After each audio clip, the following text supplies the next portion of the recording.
Blessed and wonderful day to one and all, and we are so thankful. The Lord has given us another day to study the Word of God, and konting sakripisyo lang po mga kapatid. Napakainit po ng panahon.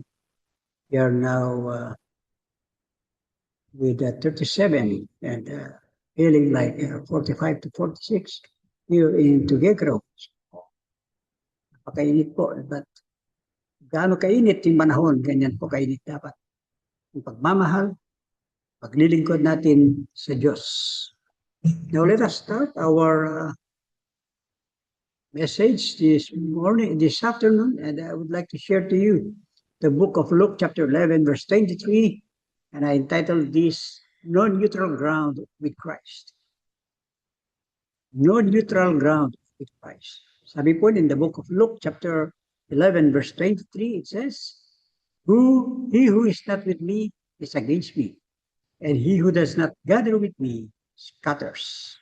Let us pause for a moment of prayer. Heavenly Father, we thank you so much, Lord, that despite of the hotness of the day, we also would like to be hot before you in studying your word, meditating upon your word, and giving us a glimpse of who you are and how we live further, oh God, with your presence in our daily lives. Thank you, and bless this word into our hearts. In Christ's name, we ask and pray. Amen. So, dito po ay makikita po natin na meron pong nais ibahagi ang ating Panginoon. Pagsulat ni Dr. Luke, He who is not with me is against me, and he who does not gather with me scatters. Napakaganda po ng babala na yan, meaning to say that in our world today, neutrality is often praised. Pag nasa gitna-gitna ka, nasa middle ka, no? Para bagaan sikat ka, para bagaan na pinagmamalaki mo pa na wala akong pinapaligan, wala akong ganyan. But the Word of God says, let us study how it must be in our Christian life. People say, I'm not against Jesus. I'm just not religious. Others claim also that I believe in God, but I just don't want to commit myself. But in this verse, our Lord Jesus Christ shatters the illusion of neutrality. Gaano po ka-danger ang nasa sa gitna. No? And He draws a clear line before us. There is no middle ground. There is no fence to sit on. No? There is no safe zone between belief and unbelief. Yan po, pagkukumpara po natin sa ating spiritual life. Dahil yan po, sinabi, maliwanag po. Sinabi po ng salita ng Diyos in the book of Luke, chapter 11, verse 23.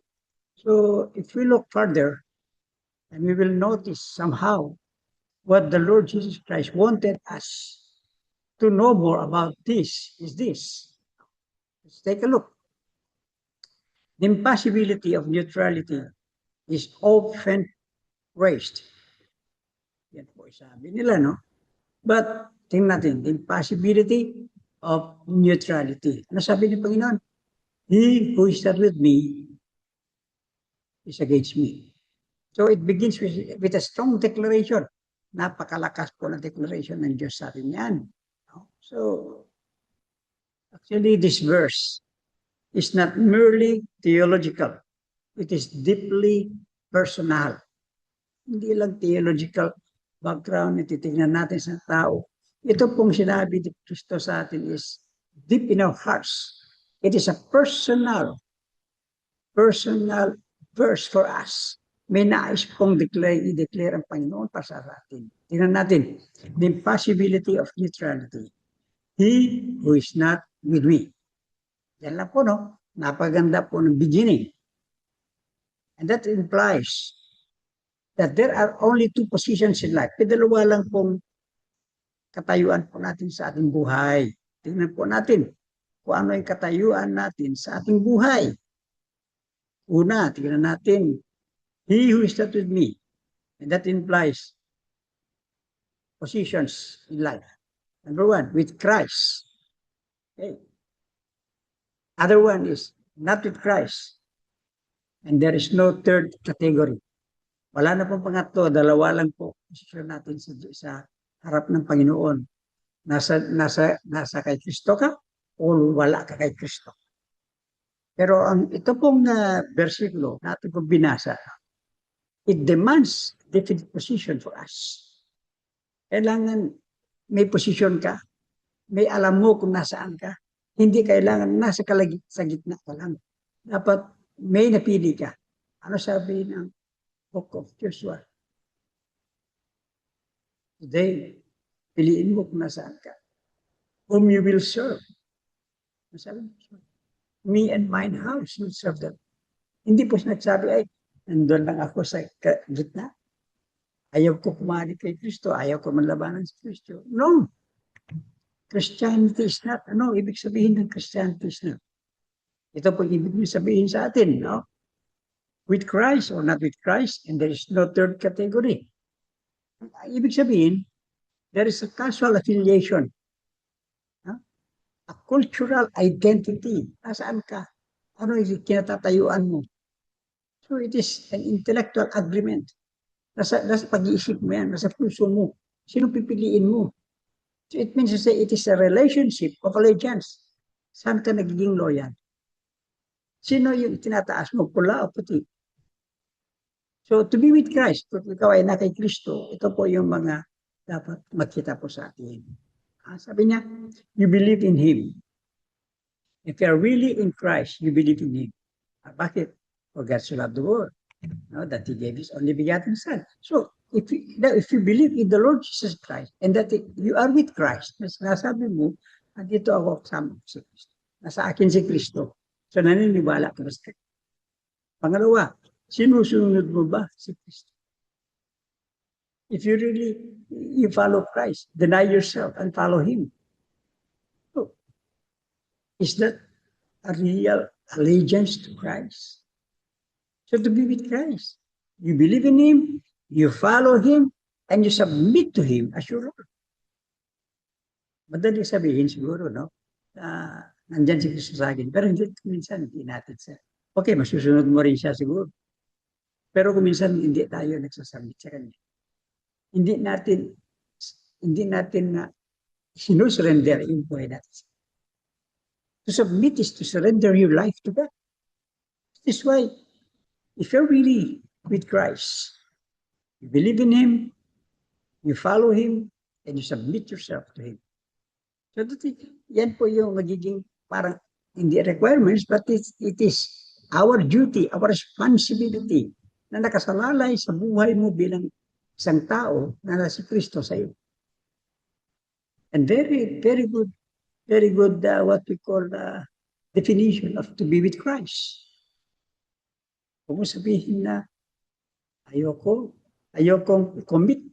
Kaya marami ang Kristiyano ngayon, kilala nila si Kristo, alam nila si Kristo, magsasabi sila, marami silang nalalaman about kay Kristo, pero hindi nila na i-commit yung buhay nila kay Kristo.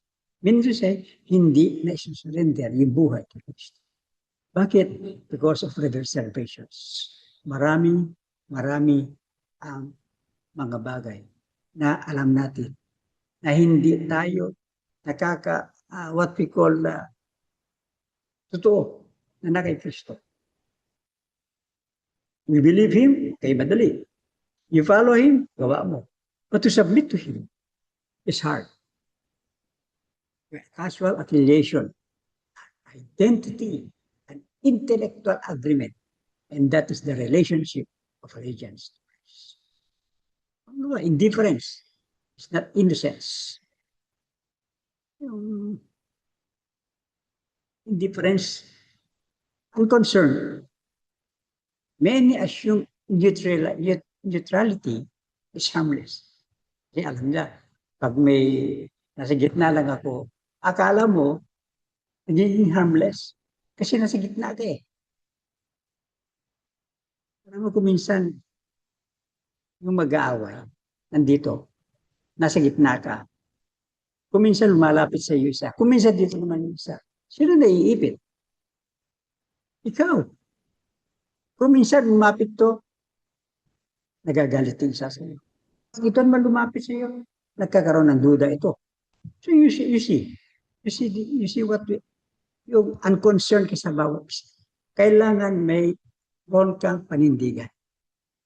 If you assume neutrality is harmless, you're wrong. Because Jesus teaches that indifference is rejection already. Delay is disobedience.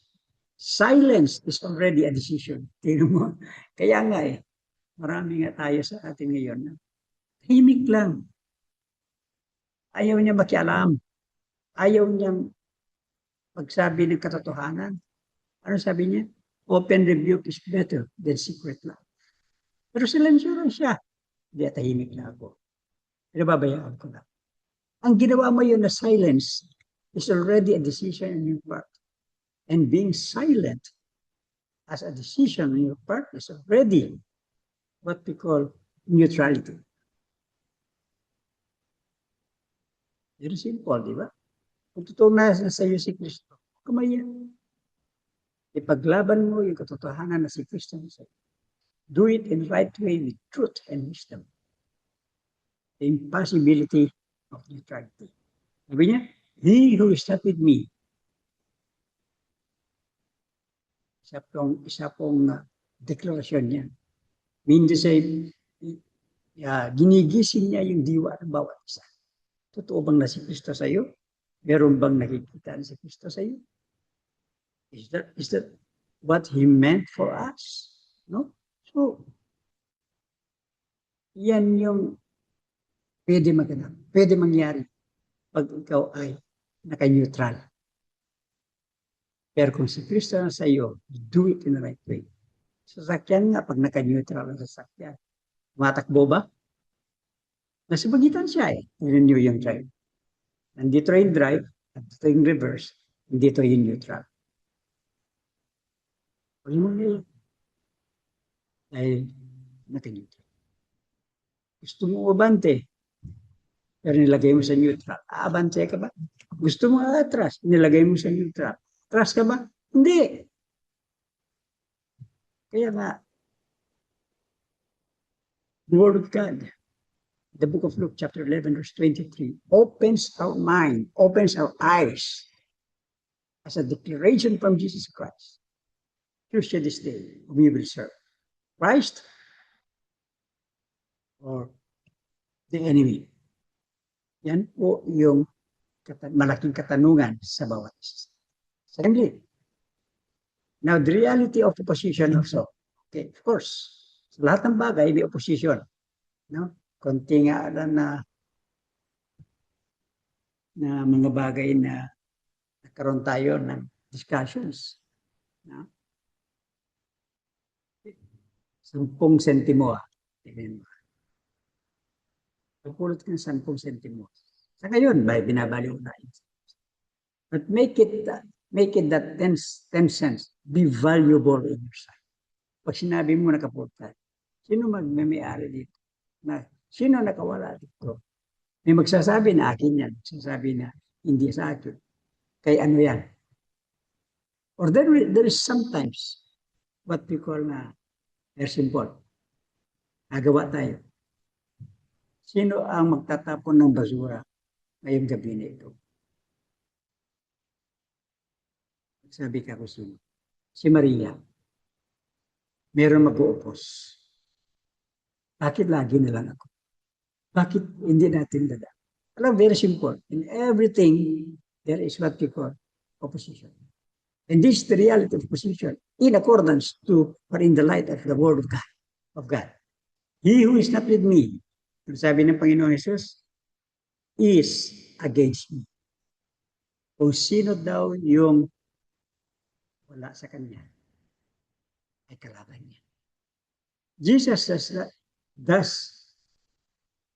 not soften his words. Hindi na yung malambot yung kanyang pagsasalita. Ano bang tinatayuan niya? Ito po ay from the heart of God. Ang sinabi na, hindi kailangan maglambot yung mga salita. No? Yung sino man sa inyo, ang wala kayo sa inyo. Yung ibig sabihin, kung sino man sa inyo na ako ay wala sa inyong puso, ay maging kalaban. O kontra sa akin. He says plainly, is against me. Direct. Sinabi ni Jesus Christ, kung sino man, na sa puso niyo ay wala ako, ay against ka sa akin. Because in this world, mind you, in this world, there are only two kingdoms the scripture presents. Two opposing realms. The kingdom of God and the kingdom of darkness. There is no overlap. There is no cooperation. There is no neutrality. So, yan po yung dalawang kingdom na ating pong papag-aralan. Dahil, alam nyo, napakahirap na sabihin po natin na napakadali lang yung buhay ng isang Kristiyano. But then,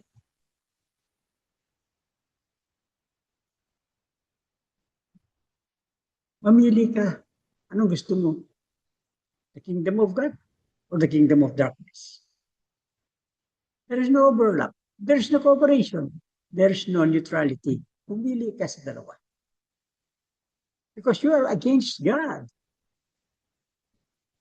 But a heart without Christ is always against Christ. Even a moral, religious person. Respectable person. If Christ is not in this life, ang taon wala si Kristo, he is still opposed to his authority. Ino-oppose yung authority ng Diyos. Resistant to God and submitted to His will. Why? The mind is set on the flesh. It's hostile toward God.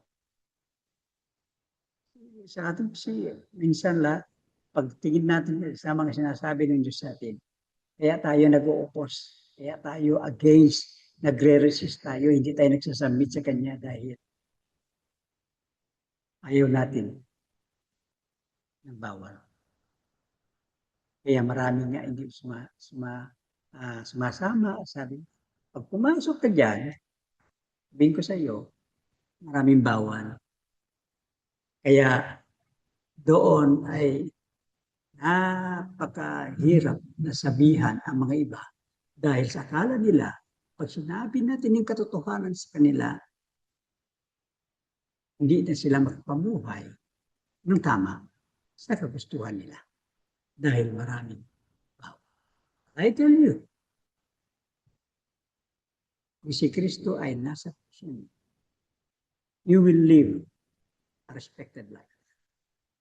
Because you follow His will, submit to His will, and to the authority of God. Ito yung isa pa. Opposition can be subtle. Mapangdaya. Ang opposition. Gagawa ng paraan yan na yung mindset ng tao, sisirain niya na hindi maniwala sa Diyos. Tignan mo nga si ganito. Matagal na yan na membro dyan, matagal na nagsimba. Ano nangyari sa buhay niya? Hanggang ngayon, mahirap pa rin siya dahil sinusukat nila ang katayuan ng isang tao sa pamamagitan ng kanilang tinatayuan. But they don't want to know. Ganun man kahirap, akala nila, naghihirap ng tao, pero hindi nila alam. Napakasaya sa kanyang puso. Dahil namumuhay siya na may katuntian, na contentment sa kanyang puso. Ang iba dyan, nagkapapakahirap para humanap ng malaking pera, pero sa kanilang puso, nahihirapan na sa paghanap. So not all opposition looks like open rebellion. Pag siya, ito naman, tingnan natin, no? Opposition, magmataan, tingnan. It's an open rebellion. But in fact, hindi laban sa Panginoon. It may appear as self-righteousness. Kaya ayaw nila, nag-o-oppose sila dahil inuuna nila yung buhay nila. Yung puso nila, self-righteousness. Like the Pharisees. At diyan makikita mo worldliness, lukewarmness. Malamig na yung kanilang paglilingkod. Mas inuuna na ang kamunduhan kaysa paglingkod sa Diyos. Maglingkod ka sa Diyos diyan. Kukunin yung oras mo. Kung ginamit mo part-time. But you don't only know kung magkano na-receive sa part-time mo. Inuna mo ang Panginoon. Hindi mo alam kung magkano yung times niya na ibinigay ng Diyos. Nakikitain sa part-time niya, 100, baka triplayin ng Diyos pa yan. Basta unahin mo lang siya. Don't oppose our God. Follow the will of God in your life. Sundan po natin. That's what we need to do. Number 3, natin. Yung mga na ginagamit po natin dyan, no? Sabi, the reality of position. Now it comes, the evidence of allegiance. Yung pagka-loyal mo sa Diyos. Yung loyalty mo sa Diyos, tingnan natin. No?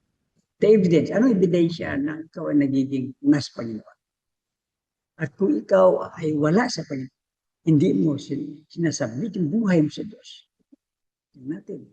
He who does not gather with me scatters. Yung hindi sumasama sa Kanya, papariwa. Nasaan sila? Saan mo sila makikita? And Jesus now gives a practical test. He who does not gather with me scatters. Malaki pong babala sa atin. Tama po. Because true followers of Christ participate in Christ's mission. And what's that? To gather with Christ means to bring people to Him, to support His work, to advance His kingdom. And a true believer is not passive. He is engaged. Yung ginagawa ninyo na pagpe-fellowship. You participate in that fellowship. You gather with Christ.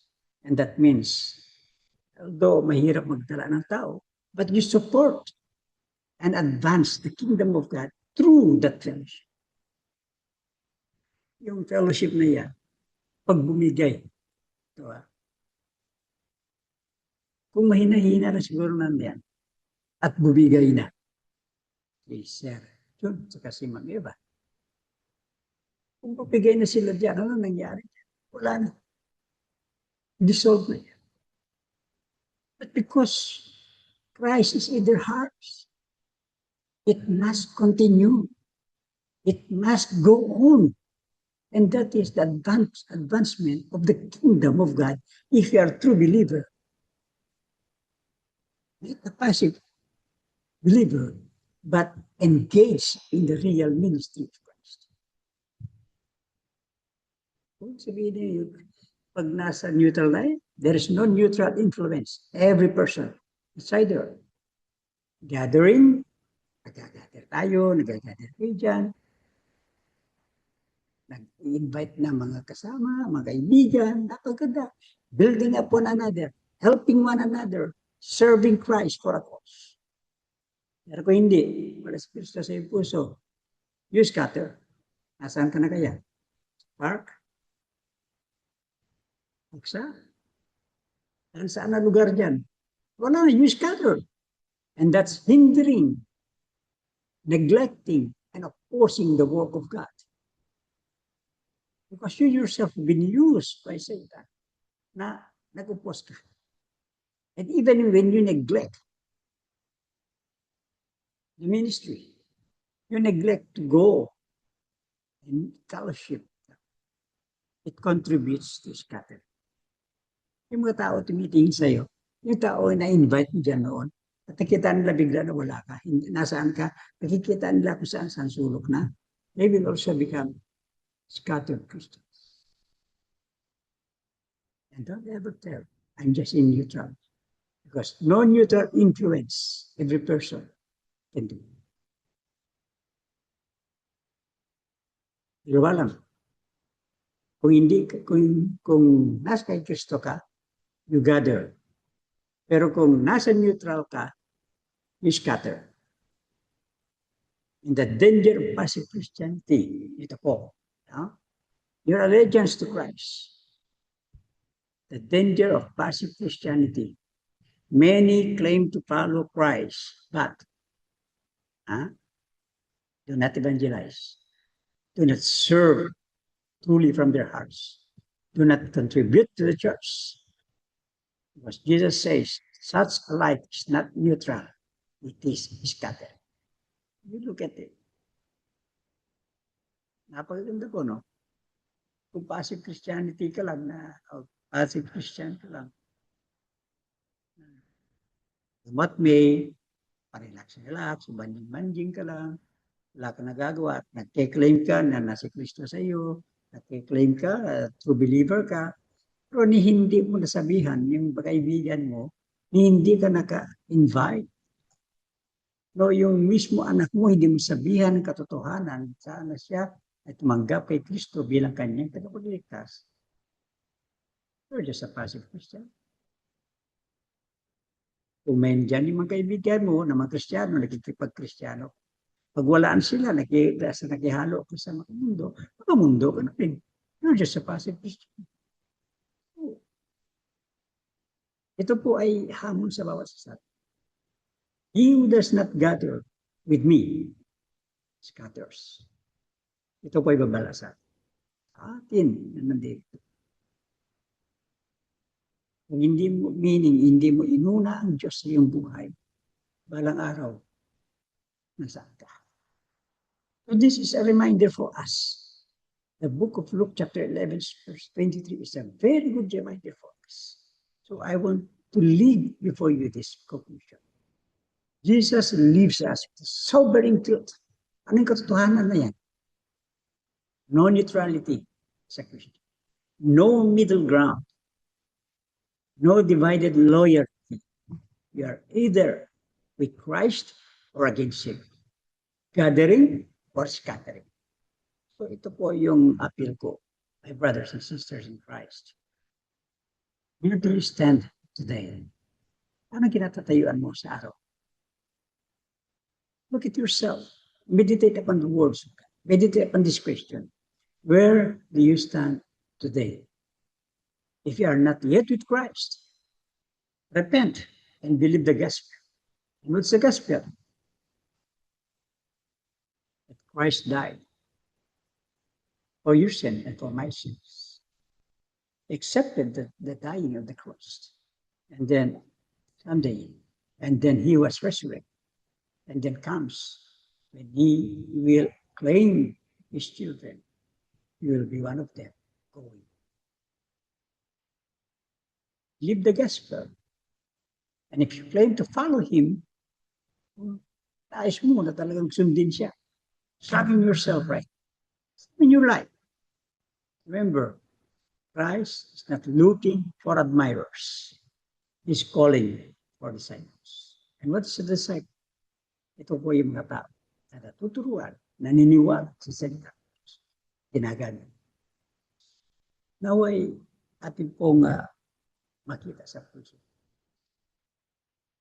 Naway ang bawat isa mag-realize. Don't ever try to be on a neutral ground. Don't ever try to sit on a fence wherein you will fall from the left or you will fall from the right.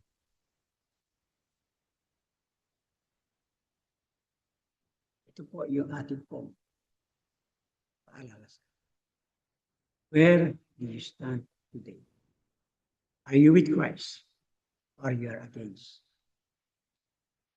Ay po manalangin. Dakilang Diyos, nagpapasalamat kami sa bawat tagabain po namin. Alam po namin na wala po iba. Yung pong focus namin kundi ikaw. It might only be you, O God, that will be seen on us. Never.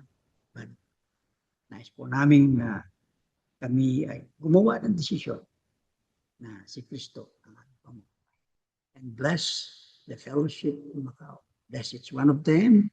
Kung meron mang mga kasamahan dyan na may I pray for them, O God. Ikaw po makinig, Panginoon, sa kanilang puso. Kung may mga desires sa kanilang buhay, answer them, O God. in your special way, in your special time. O Lord, I pray, mas palakasin mo ang kanilang Panginoon, ang kanilang spiritual standard. I pray na maging lalago pa ang kanilang and provide, O God, every provision that they needed, O Lord. And even, Lord, I pray for their spiritual strength day by day. Ang kanilang relationships, kanilang mga ang kanilang gawain, Panginoon. Ano man ang kanilang kinaharap, I know, Lord, that you will put a hedge around them. No one can disturb, especially the enemy, O God. Lord, I pray, bless the fellowship, bless each one of them, and may your name be always glorified in the midst of everyone. This is our prayer in Christ's most precious name. Amen. God bless us all, and good day, you all.